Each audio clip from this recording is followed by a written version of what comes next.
Thank you so much for joining us for another in our series, A Story to Tell. Today we have Miss Dorothy Lazarus, and she'll be sharing her story with us. Mrs. Lazarus, thank you so much for taking the time out to sit with us today and let us a sneak peek into your business so we can know who exactly is Dorothy Lazarus. How are you doing? I'm very well, thank you. I Thanks know much you for. talk fast sometimes, so Thank you I'm gonna so ask you much. to slow down a little. Thank you so much for having me on your program. So let's get straight into it. Where were you born? I was born in Jamaica, Kingston, Jamaica, the Jubilee Hospital. Jubilee, and that was what year was that? I was born 27th of January, 1945. 1945. So that makes it that you're 78. 78? Next month, all being well, I will be 79 years old. 79. Wow. And you really look good for 79. Still Thank you. moving around with limited help. And you're moving very strong. So what was your mom's name and your dad's name? Oh, my mother's name was Gwendolyn Martin, and my grandfather was from Barbados. My father's name was Eric McCubbin, but he died some years ago. And you had other siblings? Yes, I had. How much are you were there? About 7 others apart from my immediate 3 sisters and 1 brother. One of my sisters died earlier. Can you tell me the names of your siblings? Oh, if you remember, if you don't remember. There's Jean and there's Andrew. There is Amos. There is Patsy, Patricia, and June. And June. Yes. And we said 1 died. Well, and my immediate siblings, Shirley McCubbin, Joyce McCubbin, and Herschel McCubbin. Shirley has died, but Joyce and Herschel are still alive, and they live abroad. Okay. So what school you went to first? Oh, where were you living? I was living in Rollington Town. I was living on Van Street, Kingston 2. For quite a number of years. I was born there, actually. Most of my life, I stayed there. And I used to attend Rollington Town Primary School, which is situated on St. James Road. Yes. St. James Road. It is still there now, but it's renamed Rollington Town Primary. It was Rollington Town Pen, Rollington Pen. Oh, it was a pen. It was a pen, yeah, Rollington Pen. Oh, coming back from slavery days, they used to call a lot of the places pen. Yes. Okay. But now it is Rollington Town Primary. So, and junior high, I think. So how was it back in primary school in those days? Wow, it was exciting because I remember we usually have on Thursdays, we usually have in the afternoon, we have sewing class. And what we usually do as children, we usually leave school early, go down to Franklin Town, buy June plum, buy something called Thai teeth. And we take it back to the class, and while we're sewing, we would, quietly, sneakingly eat our June plum with salt and the Thai teeth. It was fun. Fun days. Yes, and then I usually help in the canteen because they usually have this nutritious program for the students. Giving them cheese and milk powder, and I usually help to share as one of those who they chose to be in the canteen. And I used to help to share the milk powder. Children would take their bags and bottles sometimes, and we'd share the milk powder and cheese. We'd cut the cheese and give them. And I was fortunate to be there. But something terrible happened one day because I was appointed as one of the responsible persons, a student, to be there. Somebody told a lie on me that I stole something, which was not true. But the principal and the other teachers realized that the person wanted, and she had my name too. She was my namesake, Dorothy. She wanted to be there, and because she wasn't chosen to be there. Trying to get you out. Yes, trying to get me out, and she told a lie on me. But thank God they found out that I was a very honest person, and I was there. They asked me to come back and help because, I was really very hurt because didn't expect that from her because she was my friend. Be that as me, I had a good time at primary school. At that time, my principal was Mr. Jones. He usually lived beside the school, and he was really a disciplinarian. We had fun there, So after you moved on from Rollington to... I went to Vauxhall. They had Vauxhall Secondary Modern School. There I did the overage scholarship, and there's another friend of mine, Burley Jackson. We were the only ones who passed the overage scholarship, and then I went to Excelsior High School, and I was placed in 3rd form at Excelsior High. So I spent most of my time there until I did my CXC. Okay. And you were successful in your CXC exam? Not really. I think I failed one or two subjects, but then I went back. And at that time, too, I had loved teaching. So while I was there at Excelsior and I did over some subjects, there's Vaz Prep School, who is in the same vicinity as my home, Wellington Town Wellington area. Town. I usually go there. Well, I went there, Mrs. Vaz taught me to teach because I wasn't really a teacher. While I was waiting on results, and so I was teaching there, and I stayed there for almost 20 years. It was more at Vaz Prep School, and I really enjoyed it there because my mentor was William Hall. He's now abroad, and he was the one who made me go there, and I learned a lot. And while I was at Vaz Prep, I also went to Mico, Teachers College in the afternoon. I had this special program to get my training. And from Mico, then I started teaching, and then I went to the university where I did Spanish, was my major, and now I'm still teaching Spanish. Yes. So when you first started teaching at Vaz, what subjects they All this we had to do all the subjects. all around. Yes, we had to do all the subjects. And then I was in charge of something called Students Christian Movement Bible class on a Friday afternoon, where quite a number of students would attend, and we had this lady, late Mrs. McGann, who would come on a Friday, Miss Hamilton, and they were the ones who were teaching the lesson, and I would do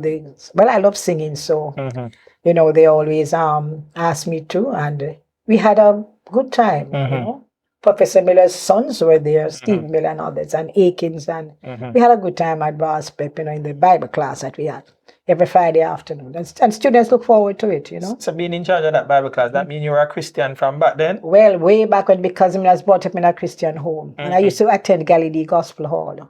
Where's that? 28 Downhill Road. Downhill Road. On the same road as Vaz Prep, down the bottom, So after you moved on from Vaz, you said you spent there 20 years. Yes. And then you went to, which other school you said? Well, after I left Vaz, I remember that I was at the Mico, and then I was trained, and then I went to teach. I went to the country. And of course, things changed because my brother used to go to the country very often. And he met this young lady, Doreen, and he eventually got married to her. I met my husband there. So is it you met your husband in Kingston or in? No, in St. Mary. In St. Mary. So you eventually. Because I usually travel with my brother. Oh, with your brother. To go there, and then I saw this man here. We used to go to the Gospel Hall Church, and he loves singing, and he still plays. He plays a lot of instruments. And met him. I just loved singing, and then I was sort of caught up with him, because he used to singing, and so I just fell in love with him, really because of singing, and I still do sing. I love singing. Yes. But of course, presently we're divorced. So. Okay. We'll get to that part. Yes. But tell us, when you just met him, you eventually moved now. No, didn't really move there then. I used You're to still travel, visiting back and forth, very often. Very, very often to Highgate. And then you two decided to get married? Yes, we did, yes. Fell in love with him, and, he did, and got married. What's his name? His name is Crispin Lazarus, or Clive Lazarus, as we call him. Clive Lazarus. Yes. Okay. Yeah. So you got married in what year? 1975, because my late daughter, Marsha, she was born in 76, in Denver, and we have Christopher. Christopher no longer lives here, he's abroad. So you had three children, and you had the first one 1 year after you got married. Yes. Okay, yes, so after you got married, you moved down now. Yes, St. moved Mary. down, and then as a matter of fact, I was teaching. I was teaching at St. Mary High School. And I also taught at Richmond Secondary too. And that's in St. Mary. That's in St. Mary. Yes. Richmond Secondary, St. Mary High School. And also Guys Hill. But we had a problem because with transportation for Guys Hill, it was difficult to get there, so I had to change, and then I started teaching at Richmond Secondary. Okay, so what subjects you used to teach at? Used to teach English language, and also I did Spanish too, because I was doing Spanish at Mico. But then the teacher had left, so we're sort of on our own. So how was life living in the country now after you grew up in Kingston and used to all of that? It was a bit difficult because there are some things that you're accustomed to in town and not in the country. Like, let's say you have a pipe, you turn on your pipe and Mm-hmm. water does a flow. Just like that And yeah, convenient. yes, and I mean, you up there, you have to either have bucket or barrel or drum or something, Yes. water coming from all the house top, and it was You difficult had because to I really adjust. had to adjust, Mm-hmm. But eventually I got accustomed to it, and Mm-hmm. you had to walk far at times, but in Kingston you just take a taxi or a bus or just whatever. But Mm-hmm. it was a bit difficult for me because I didn't really want to go, but then I had to go because as my children were born. I was also in charge of a basic school Mm-hmm. in Harmony Hall in St. Mary. Mm-hmm. But I just went there, you know, before I went to Guys Hill Mm-hmm. or Richmond or Or St. Mary's. St. Mary High. Mm-hmm. I was in charge of a little basic school, and I think Denver was born some a little time after that because I had to leave from the country Mm-hmm. to go to the hospital. So tell us about your first daughter now. You had her in St. Marsha. Mary. Yes, Marsha was born. Marsha was born at Deluxe Ambulance Service, where Dr. Riley's on the Malines Road. Mm-hmm. Kimbleton, because he used to go to Bethany and he's a doctor, Mm-hmm. gynecologist too. So I had my child at this private home in Malines. It was quite fine, Marsha. So in Kingston she was Yes, in born. Kingston. She was Oh. born in Kingston, traveled from there Mm-hmm. from St. Bertha. She was born in Kingston, Malines. Malines Maternity Center. It's now Deluxe Ambulance Service. Mm-hmm. But I don't think Dr. Riley's still there. So after you had her, you just went back I to went St. back and Mary. I stayed, yes. I was in the country. I was even at a school called Glen Lee, a school for little ladies and gentlemen. I used to teach there. It's a prep school, private school. I used to be there too. And then also, even when I was at the school, the basic school, Harmony Hall, no, it's now Amrit's Basic School. Some member from the church gave them the land, and I was there. I was the first person there, helping. Mm-hmm. But when I left even Glenlee, I started going to Geisel. Because of transportation, as I said before, Yes. I went to St. Mary High School. As a matter of fact, I was living on the main street right in front of St. Mary High School in St. Mary, Highgate. And then I left there and I went to, because there for about maybe 4 months. And then I left and I went to Richmond. But I came back from Richmond, I went to St. Mary High School, Stayed there longer. Then I left St. Mary High School and came to Kingston. So as a young mother now with your daughter, how was it life in the country? Oh, well, it was a bit difficult. But you see, being married there and having somebody there to help, he was very helpful, at times. And the children liked schools there and, they were well looked after. And we didn't really have much of a problem with the trainer concern. No, didn't have much problem until maybe later on. Then things got sour. Yes. So how long after you got your second child? Then was born 78. Okay, so About 2 years after Marsha, the first one, the late one, and then Chris was born 81. 81, so Yes. a few years down that. Okay, so you now have the three of them and you're Yes. still living in St. Mary. Each time you Yes. had one. You said Yes, that's there the were- last one, I know, or you wanted three? As well, that was the last. That was the last one. That was the last You had one. planned for because- three from No, I didn't plan for 3. It's just that so happened that I had 3. Because I know my husband used to have my late husband. My ex-husband had some problems, and I was having marital problems, so just call it a day. So you're now divorced, you said. Yes, I'm divorced. So you were married for about how long? Well, maybe 10 years or so. About 10 years. Yes. And- And because of my first daughter, Marshall, the late Marshall, Yes. Powell, she was very close to her father. That's why when she died, he was affected very badly because she was very, very close to him. She was the first one, and she was near and dear to him. So he really missed her. Not that he doesn't miss Denver or Christopher, but Marsha was very, very close to him, even when we came back to town. Because Marsha was born in town. Then was born also at university. And Christopher was also born with KPH. Okay, They so were all of born them in born town, in yes. Kingston. So we had to travel all the way here. Yes. So things were not working out, you said, and Things were not you working out. decided to go your separate ways after Yes. 10 years. Yes. How yes. did that affect the children? Wow. Denver said, Mommy, he's a big man, let him go. Don't worry yourself. Marsha was affected very badly.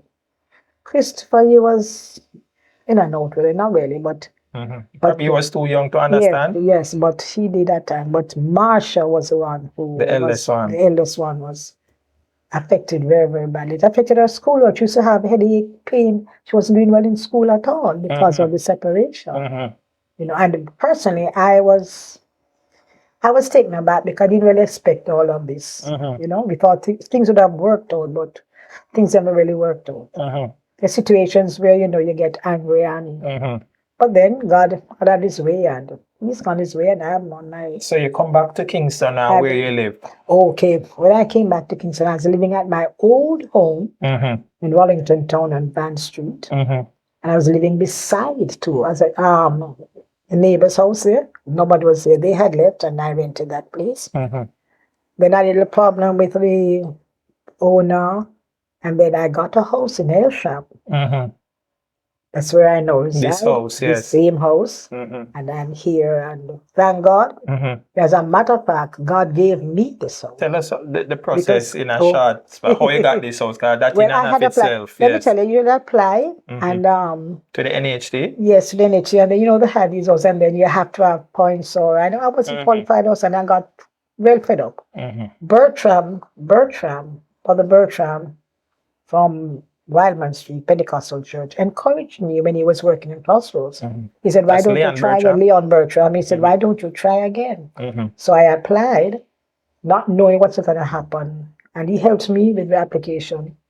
And I went to church. I used to go to Pentecostal Tabernacle just after I came back to town. I used to go to Galilee Gospel and Night Church. And Brother Leon Bertram said, "Congratulations." I was in church one Sunday. Brother Bertram said, "Congratulations." For what? Your name is in the paper. You know, in those days, you didn't put your name in the paper. Your Yes. name is in the paper. What? So I rushed home out of the church and I looked, I got the paper and I saw my You were name. successful. And I was successful. Successful. And I made contacts the following day. Because at that time, I was at, as a matter of fact, you know, I was at Clancarthy, Vineyard Town Secondary. I was Teaching. on leave, yes, I was on leave from St. Mary High School. I was just walking on the road and saw the school in Vineyard Town, Linear Road. And I said, let me just go over there. So I went over there and I spoke with the principal and I said, you know, is there a vacancy? She said to me, write an application. So I made the application. I said, okay, you've got the job to teach RE because the person had left, you know, and I started teaching, you know, the following term, you know. And that was so good for me, really, you know, because here it is now, I don't have to go back to Highgate. I just have to be at home and, you know, in Kingston, and I got a job. So what school you sent the children to when you came back to Kingston? No, when they were here, you know, they used to go to Highgate, and there's a private school little boy used to go. Highgate College. But when they came to town, Denver, the pastor scholarship, Marsha went to Alpha Academy, and Denver went to Woolman's. Eventually, Christopher, when he got his common entrance, he went to Excelsior, you know. So they were going to school in town. In town, and Yes. how was it raising the three of them? Was it that you were? It was like a. Would you say you were a single parent, or you were getting No, some man. support? No. Just the same. I was a single parent, but I had a cousin who was very helpful. She helped me a whole lot. It was difficult, very, very difficult in raising these three children on my own. But this cousin really helped. When I stayed at the home in Kingston, Wellington Town there, Yes. I got a lot of help, and that's how they managed. But they really had a hard time. Make no bones about it. They had a hard time, but they pulled through. And you know, Marsha was chosen to work at Foreign Affairs while she was at Alpha. Yes. And then was, I think, head girl at her school and carried and doing very well. And Christopher had a problem because he really wanted to be with his father. And he'd be in and out. And of course, he went back to St. Mary. Yes. And he wasn't really treated right. And then he came back to Kingston. Yes, I took him back to my house here in Elsham where I was. And he stayed there for a while. Until, well, of course, they're all married now and they have migrated. Denver is still here. But Christopher is in England. So you have taught at many schools, and Yes. are you still teaching now? Oh yes, I am. Still teaching now? Yes, I'm still Soon to teaching. be 79 and still teaching? Thank God, God has given me the enablings, because thank God I'm doing part-time at Mavisville Prep, Nightingale Avenue, and also Ligony Prep, Kings, is it? In Ligony there, Ligony Prep. I do Spanish part-time. And another thing too, at Excelsior Community College, when they just started the table marking, where you have to supervise the lecturers when they come in, they had this new thing going. Of course, the lecturers didn't really like it at first, but they got accustomed to it. You have to be there with them and make sure that they have their documents and they don't leave the room. That's what they call table marking. And then I was asked if I could be an examiner for Spanish, and I have been doing that from about 2000 and maybe 18 or so, when they started table marking. I have been doing that. Just the other day, they had exams, and I was one of the examiners for Spanish orals. I enjoy doing it because, and I'm teaching Spanish now. Yes. So how much years is that now? I'm over 40 years you're in education. Oh, yeah, maybe more than that. More than that. Yeah, because I mean, I was yes, because I taught at Vaz Prep for quite a number of years, maybe 15, 20. In Clancarthy for 20, 25 years. I retired at 60. Yes. And then I'm still teaching. I'm now 79. Thank God for health and strength and the ability to teach. Okay, looking back over your life, which period would you say was one of the most, if not the most difficult periods in your life? When my husband left us, it was very, very painful. And I remembered, even when I heard that he got married, I went to a wedding reception in St. Andrew. Somebody came across to me and said, "Your husband got married." Oh, I pretended that I knew, but I didn't know. It was really very painful because I did not know that he would have been married again. And when I took the bus from there, I didn't know where I was going or what. Everything just looked dim and dull. And when I came home while I was at Eltham, I called Pastor Winston Stewart. Yes. And I spoke to him. And he said, wow, it's like a huge boulder that fell off and just crushed me. He couldn't have described any better. And the following morning when I went to church, he sang the song about peace. He didn't call my name or anything. But that was very traumatic for me because, not having expected something like this, and the children were still very young. It was really very hard financially. But God has seen me through, and I'm glad that even today, I can say God is on my side. I now go to Grace Workshop Ministries, and the members there are very supportive, and give God thanks and praise for them, for Pastor Bartlett too. Okay. So that was a very rough time in your life. Yes, it was. We're switching to a more positive aspect now. What is probably one of the most, the best decision, or two of the best decisions you think you have made in your life, where you can look back and say, yes, I'm glad I decided to do that, or I'm glad I did that? Well, I'm glad that I went to the university and I finished and I got my degree. I'm glad that I chose Spanish because Spanish is something I love. And now I'm able to impart to the students and try to, although some of them really don't think Spanish is important. Yes. But it's really my desire, and I really want to thank God that I'm still active. Yes. Still active, still in my right mind, and I can impart to the students. And I look forward to leaving my home, let's say, on Tuesday and a Wednesday to go in and teach. Of course, because of COVID, we had online classes. But the only thing that I fear now is the fact that the journey to Kingston, the taxis and so, they're not very careful, and I'm honestly, I'm very fearful about going in. I pray real hard about it because I don't really like to travel with some of these taxis.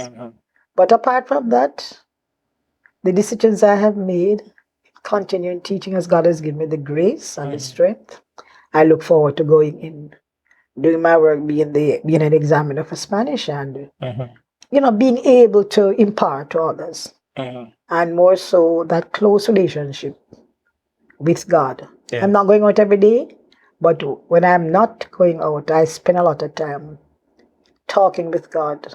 And the beauty about it is that I can cast all my care on Him, and I don't have to be anxious about anything because God will take care. And I have proven Him in quite a number of ways. Yes. that he is very close to me and he listens, and that's the joy about it. Right now, I look forward to the moments when I can talk with him and listens and be very close. That's my desire. Okay.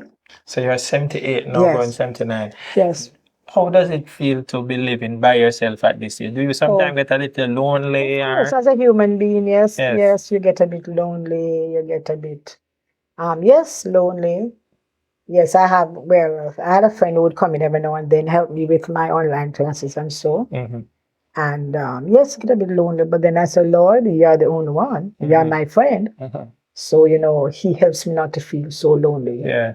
And then, of course, I keep in touch with my siblings and my other in-laws, and so they come about and your children. And my children, yes, yes, yes. Are you one of those persons who have a fear of dying alone? Oh, well, look, I say, Lord, I know I'm here alone most of the times. Lord, I don't let anybody come and find me unresponsive.